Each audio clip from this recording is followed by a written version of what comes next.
This is Roberto Perroni. BBC Three Counties Radio. This is what we call a classic feisty panel. I see before me, we're here to talk business, money and work, and joining us tonight, David Baum is a local businessman from Hertfordshire. Welcome back, David. Thank you. We welcome Jonathan Davies, Welsh wealth manager from Hertfordshire, and Steve Pattenden from Double S Travel in Luton, independent travel agent. And good evening to you. Welcome, panel. A lot of stories for us to get through. One, of course, in particular will appeal to you, Steve, about the cost of travel insurance we may look at. But can we start with the story about investments? Because we know investments can be risky. How should you minimise risk? Now, tennis player Boris Becker apparently has lost a huge part of his £100 million fortune in what have been called dubious investments in Nigerian oil firms. The shares plummeted in value, which contributed to his bankruptcy. You don't suppose you got one of those emails from a Nigerian general, did you, Jonathan? That was exactly what I was thinking. If it looks too good to be true, I think everyone knows the second part of that. It probably is. You've got to have good advice. How does someone who has accrued a fortune of £100 million lose it? I mean, there's a couple of divorces in there. There's that thing in the cupboard in the restaurant. But but how do you lose a fortune like that?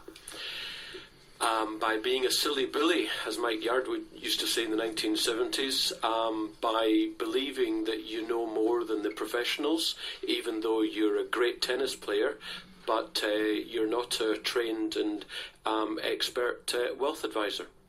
Because when you're in that sort of position, I guess a lot of people say to you, "I've got this investment opportunity. This is how you can make some money," and you can be tempted down the wrong path. I think the biggest issue here is sheer greed. I mean, if he had tens of millions of pounds, what was he doing trying to grow is not quite the word that I'm looking for. Make it a quantum greater. When you get to that level of wealth, and bearing in mind he's got other things he wants to do rather than look after his wealth, what you want to do is keep hold of it. So what you don't do is get greedy. You stay patient and calm, and you let people just look after it, and you carry on, play tennis and do your TV. Okay. David Baum, how do you go from having a £100 million fortune to being declared bankrupt? I think we've just heard the whole explanation. It actually reminds me of the Johnny Depp saga.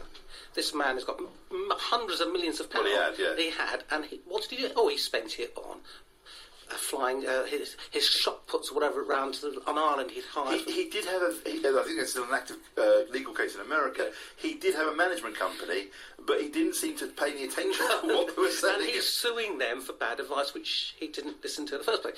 But it's quite. I mean, we've all seen the scams, the Nigerian scams. And what part of this is too good? When does that permeate someone's head? Or does it, when they keep putting more money into the scheme, go, well, I've lost 25 million. If I put another 25 million, I'm being promised 75 million back. Steve Pattenden. Well, if I had that amount of money, I sure wouldn't care, I don't suppose. But having said that, I have got to look after my pension. And for that, I had to get a financial advisor, and he sent me a questionnaire. This questionnaire determined how adverse I was to risk. And obviously, the riskier it is, the more potential benefit you get. And if you want no risk, you probably won't make a lot of money. But they're there to advise you. And I have to say that I changed last year, and this guy's made me twice as much as I had in the previous 5 years. So go to a professional. Jonathan nodding there, I think I would agree with you. It's coming up to 8 minutes past 6. How much longer can the squeeze on family income be applied for? New figures this week suggest that the average income growth halved to 0.7% in the 12 months before last month's general election, the slowest rate for 5 years. The Resolution Foundation, which analyses living standards, says young families were particularly hard hit. And there's a story this week from the boss of John Lewis. He says, look, want to know where the economy's heading? Then read my lips. He's pointed to a return of what he calls the lipstick effect, when a rise in sales of beauty products heralds a consumer squeeze. David, how much longer can the squeeze on family income be applied for? I don't think anyone actually knows. I'd love to be able to say it's going to 6 months, a year. The problem comes is those who are working are just concerned about keeping their head above water. And in the private sector, if you rock the boat, I want more money, there's the door. So the squeeze is going to continue until such time the government says, oh, well, we're going to actually start giving people more money now to start spending because maybe an election's coming up. And it could be another 2 or 3 years. Jonathan, what's your take on this? Well, I've said to your listeners many, many times that because in 2008 we borrowed hundreds of billions of pounds and gave it to bankers and bailed out the banking system, we now have more debt, and in the last 10 years we've had an average of just over 1% per annum growth, and yet that is with the lowest cost of borrowing literally in human history. In other words, the policymakers, the central bankers, are pulling on that elastic further and further and further. Eventually it will snap. So this idea that we have, quote, austerity, quote, just now, whether or not we do is a bit debatable in itself. This idea that we have austerity and it's going to end at some point, I can't see it, because until we have a 180-degree reversal of the policies of zero interest rates, of bailing out bankers and etc., printing money with abandon, this is going to continue. Haven't we stopped printing money? Unfortunately, I suspect the politicians will continue to tell the Bank of England to do exactly that, ad infinitum. And when you look at Japan, which has been doing it the longest, they are now into their third decade of depression, and we are following the same policies. David, you want to come back? Yeah, I was going to say, there's something that always bothers me. 2008, it hits the fan, and it's been proven that the bankers, the lenders, were at fault for toxic lending. Instead of a new broom sweeping out the old and saying, let's start again, no, they just carried on employing the same people who cocked up in the first place. And I think somewhere along the line, someone's going to have to say, stop, we now need to look at something completely different as a model. Let's zero everything out and start again, because nothing will change. You can't do it, Jonathan, can you? Because you can't just stop the banking system, can you? No one's talking about stopping the banking system. What we're saying is let failed businesses go bust. That is capitalism. What we don't have, and what we have is anything but capitalism. So when I hear all the time in the media, commentators and indeed media boards saying capitalism has failed, we haven't tried capitalism. We should have let the businesses go bust. Yeah. Instead of fueling the weeds, we should be getting rid of the weeds and letting the flowers grow. What would happen if they allowed a bank to fail? Because no one really cares about bankers. Okay, fine. But if you've got savings, for example, in that bank, and the bank fails, would you lose your money? It depends what the rules are. It's very easy to put the deposit money into a new financial institution. That's not the issue. The issue is if you keep on feeding failing businesses which are in the intensive care unit, you're never going to let the new competitors who haven't got the failings of the other businesses, you're never going to let them grow. Steve Pandon. Cool. I wish I'd said everything that they've just said. But I believe that if you have got money in a bank, you're safe up to £80,000. Now, yes, I'd love to have 80 grand in a bank, so with my £2.50 that I've got in the bank, if the bank failed, so be it. I have a tale of woe every time I go to the bank these days, because there are most banks in our town, Luton, where, frankly, the only branch is in the town centre. So I lose 2.5 hours from my day. I pay to use a car park. I spent nearly an hour queuing this morning. And it's so frustrating because the bank is in the town centre and I'm not based in the town centre. So it's actually affecting business as a result of them so-called saving money. But hasn't the whole model changed? No, banking model? Nothing's changed. The only people that have changed the banking model are the new banks like Metro Bank and Virgin Money, that sort of thing. The old banks have still got legacy systems, legacy lending, all of the rest of it, and they're still taking thousands of pounds in bonuses for what? Ripping us off, and none of them actually have paid any money back into the system that they took the money from in the first place. No, the banks are still taking from the system, as you say, ad infinitum. Globally, central banks, the Japanese, the European, the Bank of England, Canada, Federal Reserve in America, globally, your listeners will be amazed to hear that central banks are still printing nearly $2,000 billion a year and handing it to bankers. This is the reason why, you might say it's a good thing, why the plates are still spinning and why we haven't yet gone back into recession. What I'm saying is, all we're doing is keeping the dying patient alive on intensive care.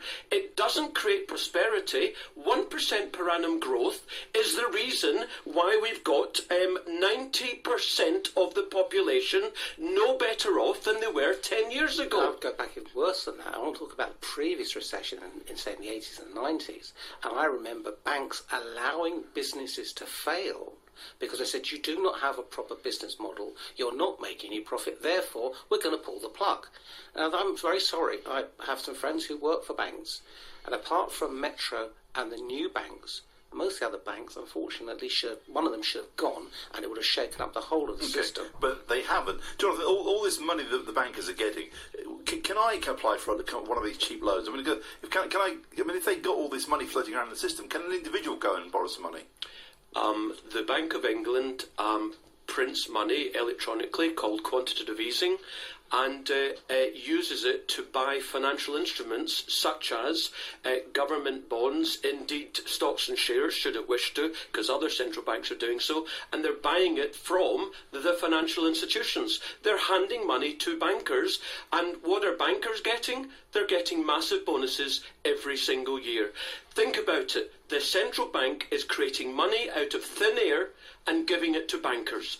This is what's going on, has been going on for 9 years, and small numbers of people like me have been saying since day one, this is outrageous. You have indeed, I can't deny that. Well, we'll take some travelers to come back and talk about the cost of travel insurance.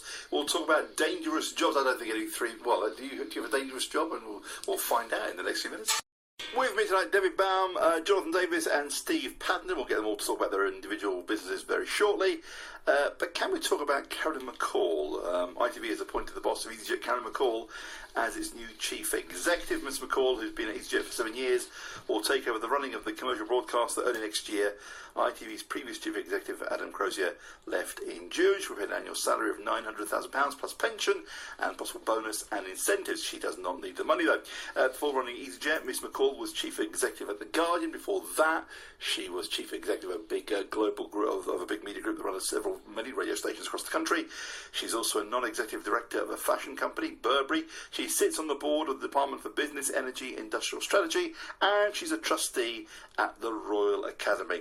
Steve Patton, how many jobs, how many roles can one talented business leader have? Well, obviously, as many as she does, because she's been particularly successful at the airline.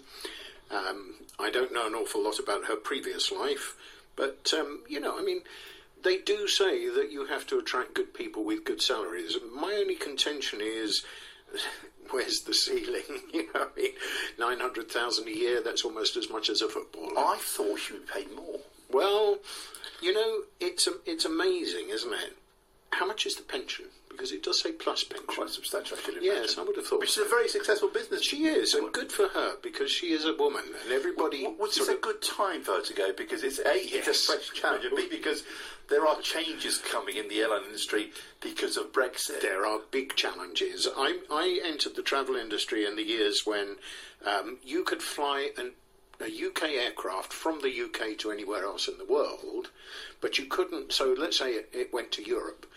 But you couldn't fly from that European destination to another European destination because that was what was known as a fifth freedom flight, and you had to have a licence, and the government of the countries involved had to okay it.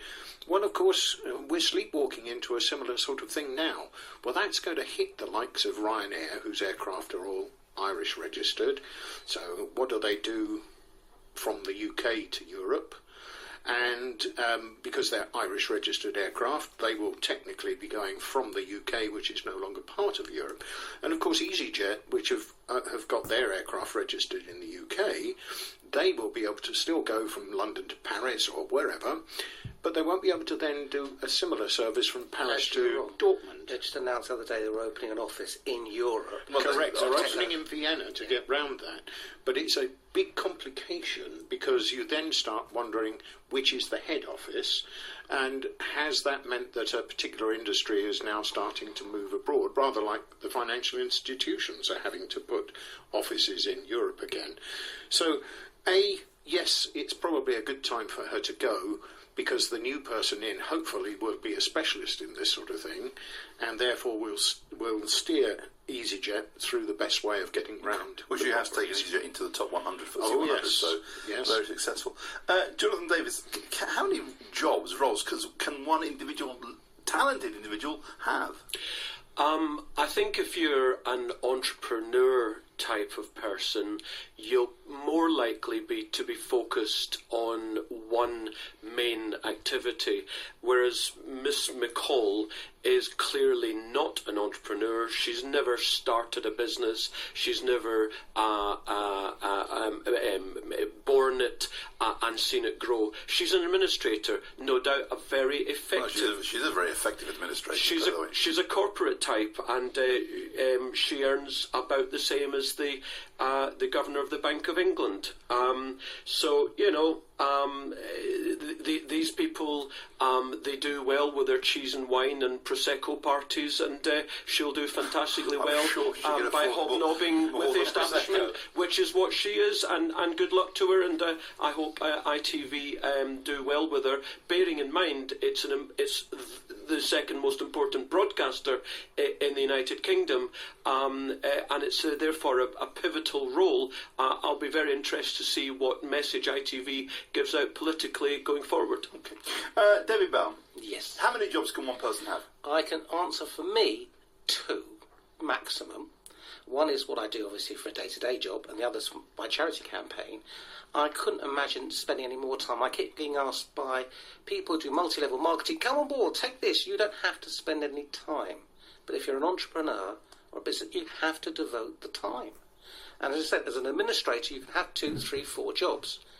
But if you're trying to grow a business and grow a campaign, you have to maximise your time on those offices. Steve, you're heavily involved in local charity, the Rotary Club. And how do you find the time to do all that, given the fact you run your own business as well?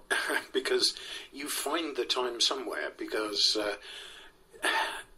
in the evenings, instead of perhaps watching television, I'm writing registration letters to people who are coming to a car show, or trying to find sponsors for flags that we can display at charitable events.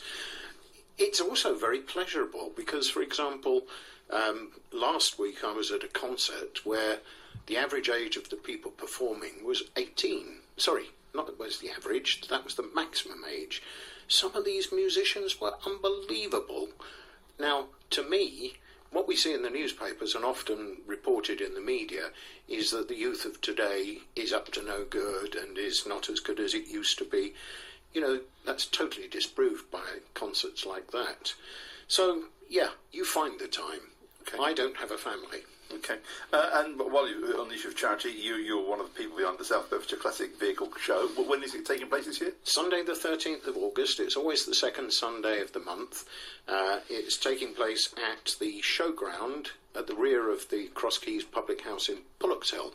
And it's always a sellout, and it's always great fun. So when you say classic cars, what qualifies as a classic car? Well, I would say anything over 40 years old. 40? 40. Well, we can all qualify for that. Absolutely. We can all do that. Absolutely. Indeed, the historic vehicles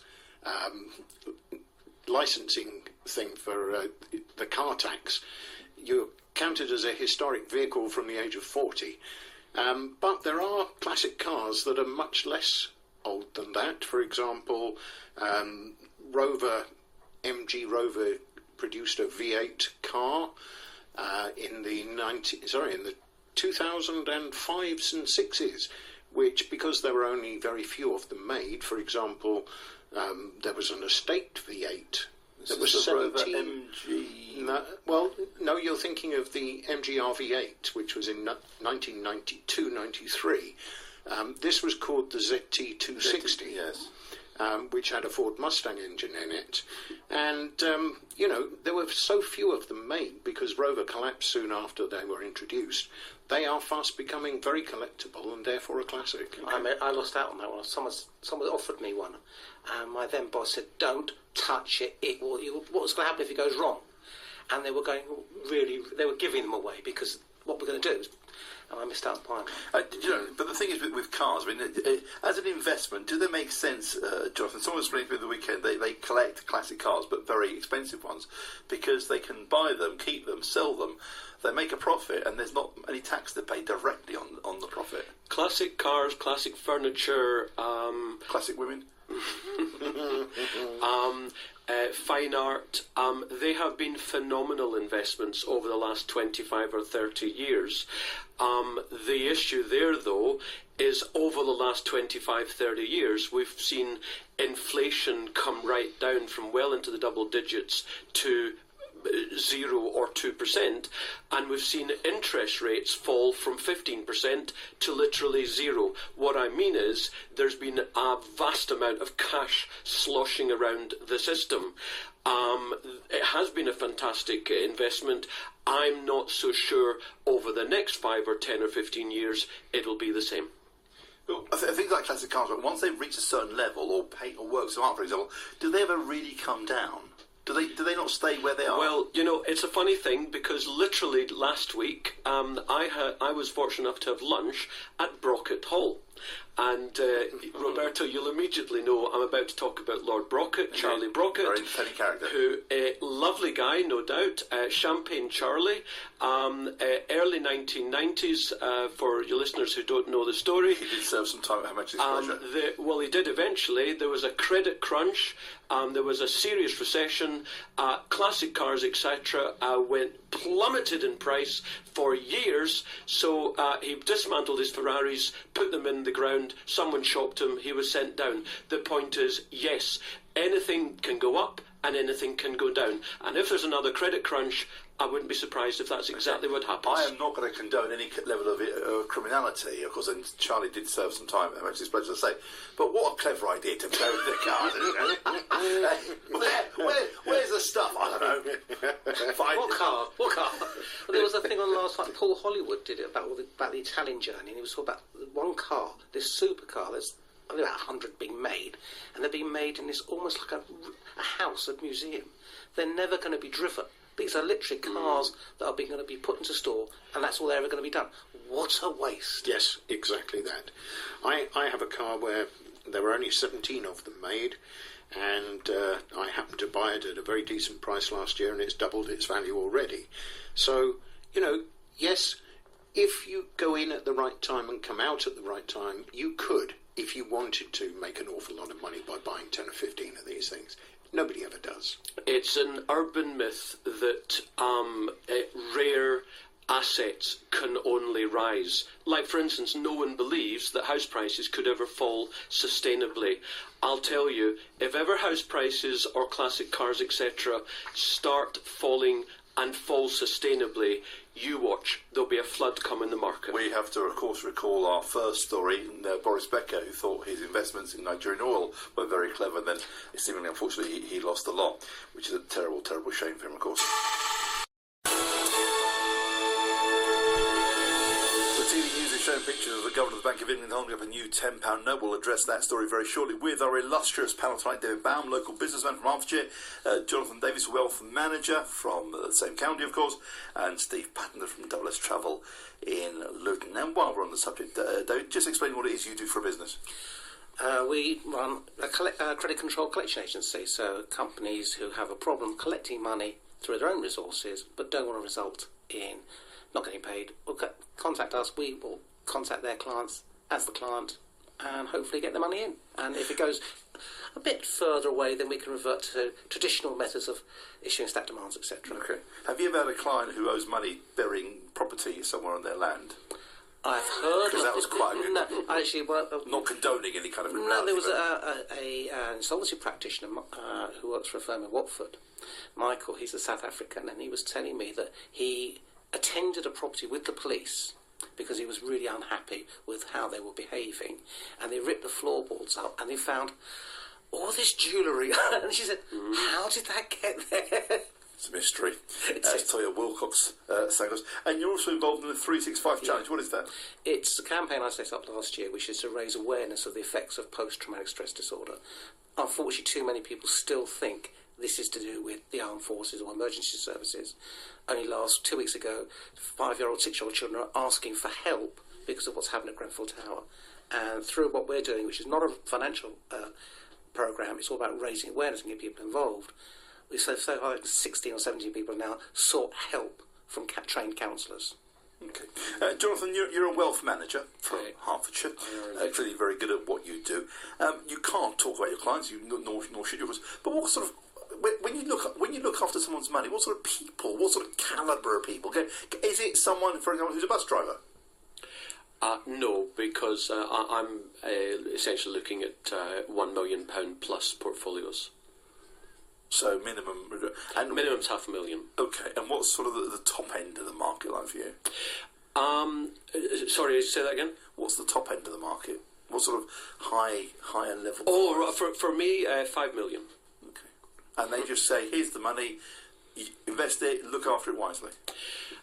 What tends to happen, although we of course we take on a few clients a year, but I well remember 2008. I had been saying for about a year and a half before it happened that it was all going to hit the fan, and of course everyone was laughing at me and what's this idiot from Hertfordshire saying? The fact is, we had a recession in the early 90s, we had a recession in 2001-2, we had a recession in 2008. It just seems likely to me, as well as other evidence that I'm looking at, that we could be heading towards a recession in 2008. And what I'm saying is, because I'd been saying it was going to hit the fan in 2008, we doubled our business in 2009. I wouldn't be surprised if, even though I put out the booms and bust report to all and sundry, anyone who wants it can email me, they'll get it free of charge, no junk mail. Even though I tell people, look, this is what I'm seeing, take action. If it hits the fan and if people lose 30 or 40% of their portfolios, it's interesting, that's when they start phoning people like me. What sort of action should people take to protect themselves from any further financial collapse? They should. Normal people, I mean. Yeah, sure, absolutely. They need to get rid of their high interest debt, credit cards, overdraft, personal loans. That's absolutely the first thing they need to do. And it might take them 6 months or a year to do it, but they've got to do it. They've got to consider how secure is their income were there to be a recession. We're all brainwashed and nulled into believing that there's never ever going to be a recession again. Well, of course, that's nonsense when you think about it for 3 seconds. Now, whether or not it's 2018, I couldn't say for sure, but there's going to be a recession at some point. So if your income is not secure, then you need to build up an emergency cash reserve, which you may need to get you through a 12 or 24-month recession. Well, Steve Pan from Double S Travel, independent travel agents. Unfortunately, it's a rare breed, but you're very good at what you do. Well, we'd like to think we are. We've been around for 35 years now. We specialise in tailor-made long-haul travel and cruising.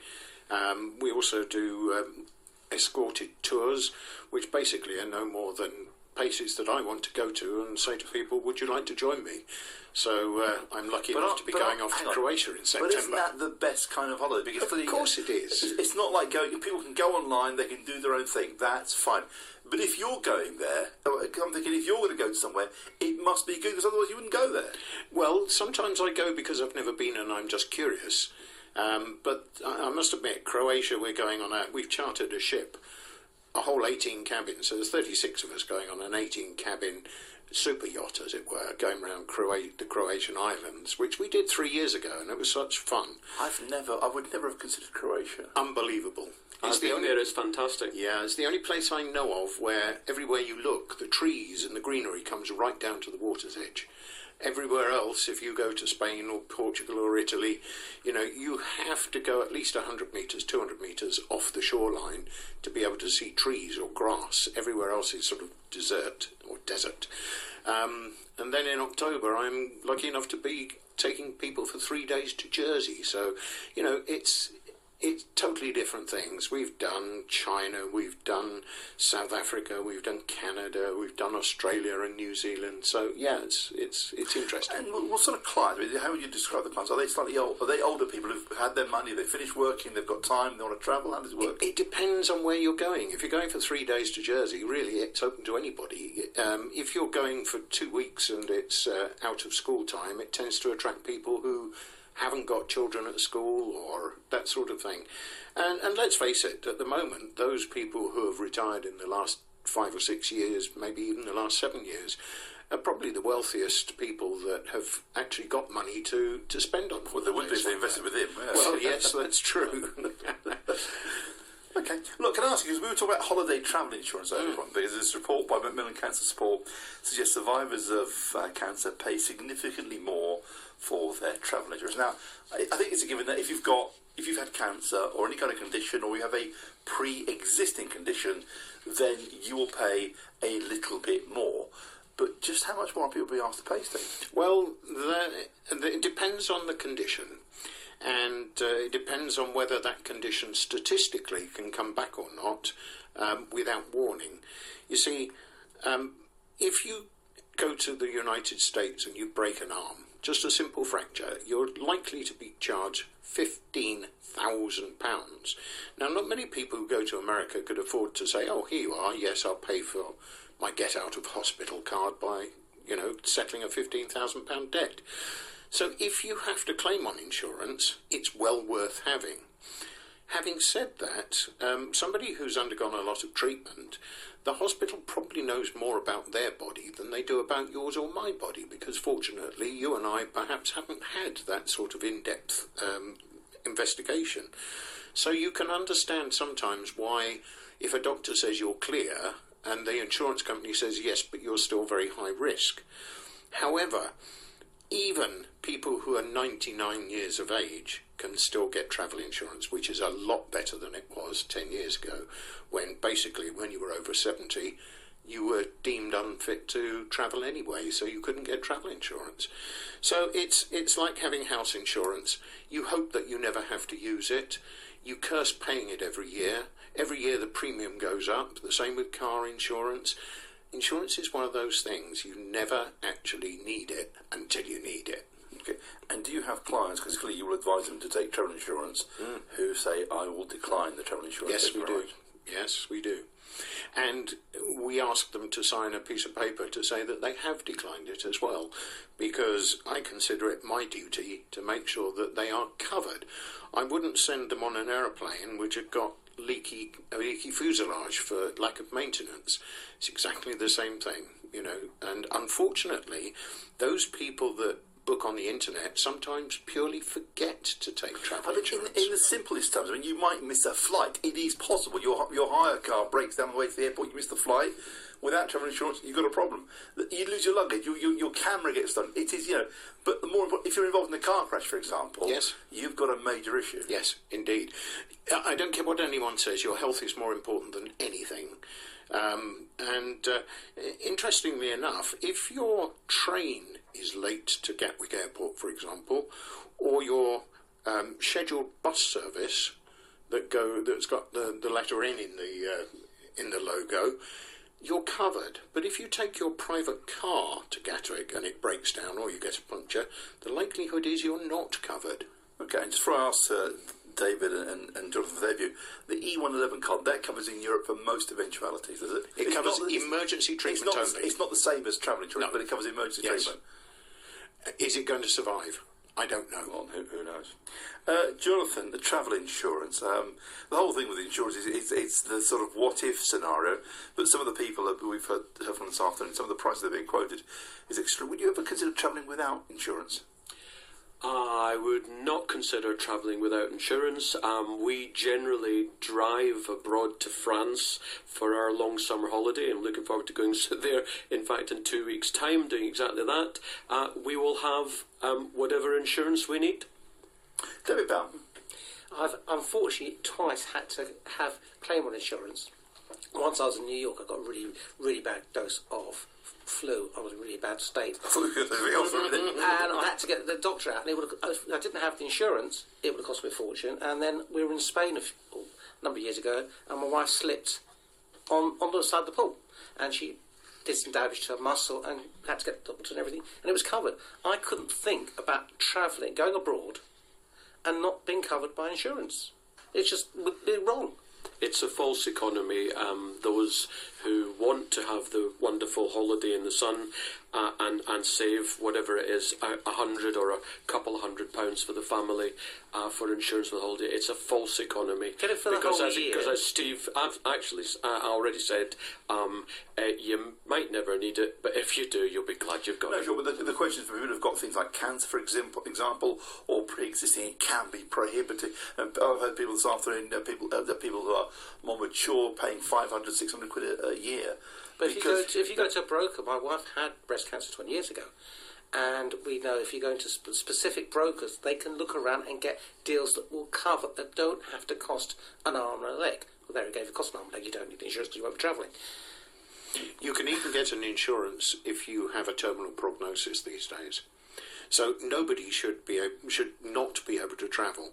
But on the other hand, if you are susceptible to illness and somebody else isn't, like an 18-year-old, because illness is often age-related, and the older you are, the more intensive the treatment often has to be.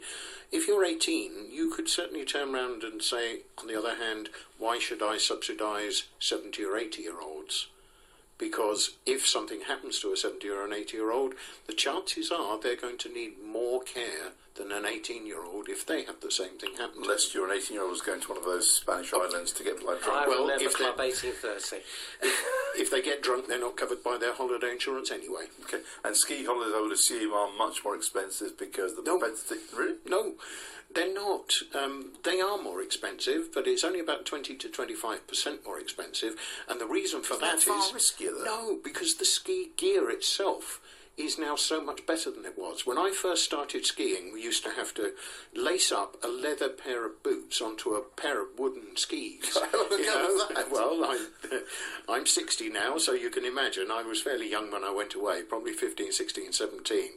Now, you've got bindings that will release as soon as there's pressure on the ankle, so the chances of you breaking your ankle in a pair of skis are minimal. So actually, the number of people getting hurt on the slope these days is not as great as it was 20, 30 years ago. Well, that's good news. We'll take some drums, come back with David Baum, Jonathan Davis and Steve Pattenden.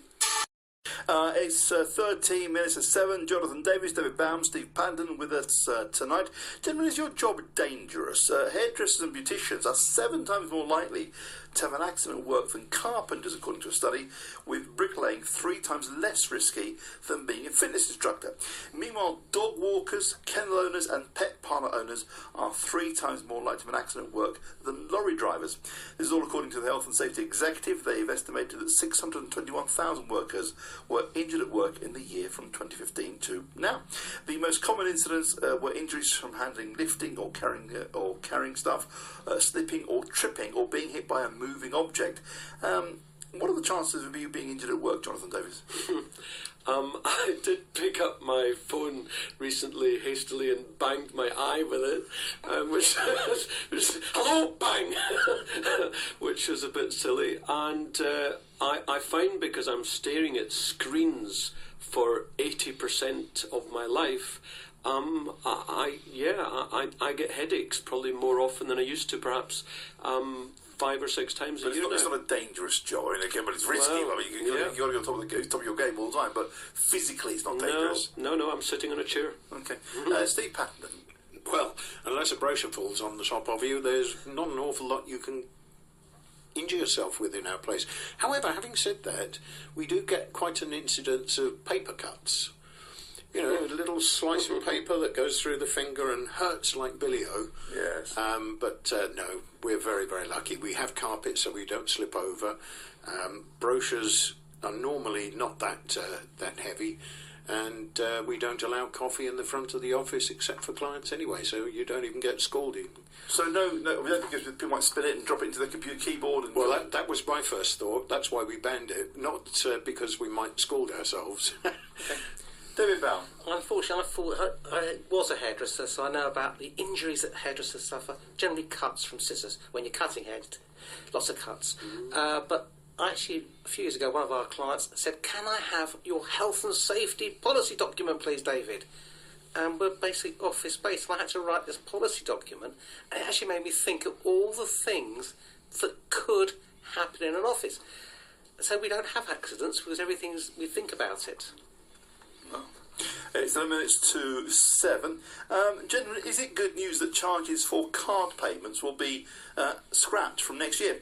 So-called rip-off surcharges levied by companies on customers who pay with debit or credit cards are to end at the beginning of next year, the government has announced.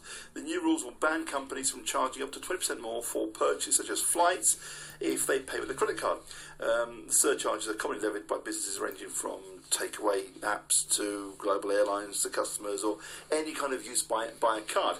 The rules will also tackle surcharging by local councils and government agencies such as the DVLA. So if you pay by card, if you're paying a surcharge by next year, as a big story tomorrow, by next year, this will be outlawed. The total value of surcharge, and the thing is, you think, well, it's a bit extra on my payment.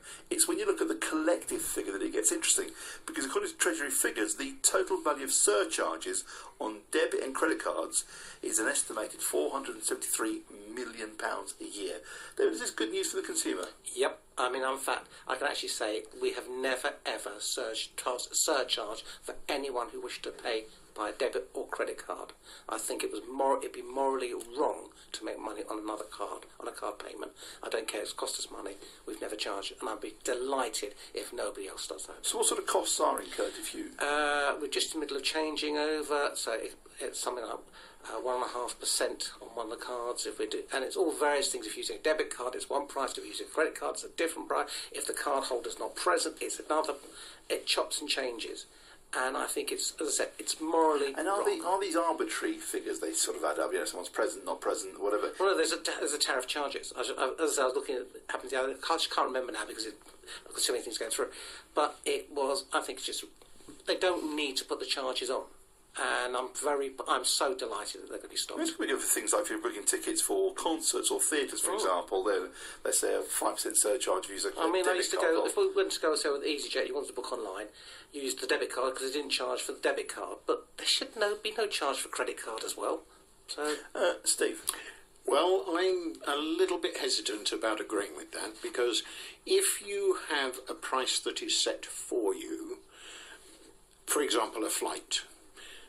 if you decide that you want to fly to the United States and you get a flight, say, for £435, the travel agent will get a commission, which is about 5%, on the flight cost.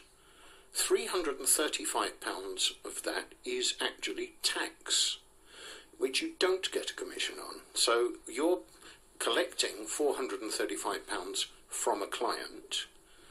You're paying 2.5% on your credit card bill for taking that, and you're getting a commission of 5% on £100. That does not add up. Okay. So if a ticket is £435, yep. How much tax is that? If you're flying from London to New York, the chances are that £400 and odd of that will be what's known as taxes. That will be landing and handling charges, that will be straight tax, passenger tax, it'll be the foreign taxes, but all of these the airlines conveniently decide not to give commission on. So they only give you commission on the £65 to £100 that the flight actually costs. So we're talking about the card, the actual... No, I'm just putting So we take £435 and we pay a credit card company 2.5% for the privilege of being able to accept a credit card. Okay. But we would only get 5% of £100 in that particular instance. I was querying the element of tax. I wasn't quite sure how. Wasn't aware how much tax. No, it's not VAT or anything like that. Jonathan, is it good news for the consumer? It is good for the consumer in the short term. If, of course, prices come down. However, I'm against price caps. I'm against the nanny state telling companies what they can charge. I think inevitably what will happen here is that the companies will be banned from adding on cards for charges for using plastic or PayPal or whatever. They'll then just add on costs onto the cost of the good or service. I'm against the government getting involved in telling companies what they can and cannot charge. I would be for companies being made to set the price at the beginning of, for example, the online or the telephone transaction, and not adding on further charges, and making it crystal clear that at the beginning there will always be this charge. But it should be down to businesses to charge what they like. David, where can people find out more about you and your business? Well, two websites, obviously, www.wcr-uk.co.uk, and the 365 Challenge is the 365challenge.org.uk. Steve Bandler, where can they find out more about Double S Travel? Simply ringing Luton 752-752. And your Classic Car Show, South Africa Classic Car Show, Sunday 30th of August. That is indeed. That's on Facebook. Okay, try and put it on a date next time. I'll actually get Jonathan Davis, where can people find you? JonathanDavisWM.com, and get a regular Booms and Bust report discussing economics and markets, which will be useful for anyone who's got a pension. Okay, and let me hit you with this last story. Is customer service still important in the digital age? A shopkeeper dubbed the Basil Fawlty of books, and whose rudeness sparked more than 20 complaints, has announced he is selling up. Steve Bloom, the owner of Bloomingdale's High in the Yorkshire Dales, was branded the bookseller from hell by the chairman of Hawes Parish Council, who mounted a campaign in January to get him to change his ways or be forced down. Now, Mr. Bloom, who's 64, famously charged browsers 50p and admitted calling a GP from Shropshire who was perusing the shelves a pain in the he said it was his choice to set up and the campaign, and not the campaign, to have him kicked out. That had felt. Look, this man has been in the news for a lot of reasons. He just, sold his own business. He's been under a lot of pressure, of course. He's selling up. He's had enough. He was charging people 50p to peruse his books because he just felt a bit hard done. Look, isn't the reality that it's not that easy to be customer focused when you're tired and you're lonely in business? Though, if you're running your shop and people are coming and being a bit cheeky, it's hard work. Robert Craven tells a very good story about a coffee shop in some village in Essex, and there were people coming in and nursing a cup of coffee for 4 hours and a slice of cake, and all the money, the people he wants to attract were the yummy mummies who live in the area, and he basically, whatever they may be, the footballers' wives, yes. the way, and he eventually convinced them to basically put the price of the coffee up and up and up until they stopped the hoi polloi, he called them, coming in, and it was only then and they were making more money for having less people there. Because the people coming in, the women were happy to spend £10 on a cup of coffee, where 50p was there, so sometimes you can get away with it.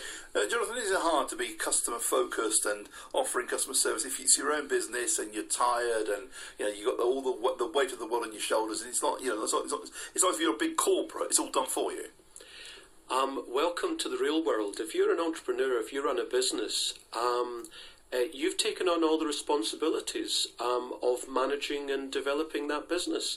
And that means you have to be the marketer, the PR person, the human resource person, the accounts person, the coffee maker person, and so on. And it's your responsibility. It's your back pocket. And in the digital age, I think I'm right in saying the most valuable retailer on the planet is Amazon, and its customer service is second to none.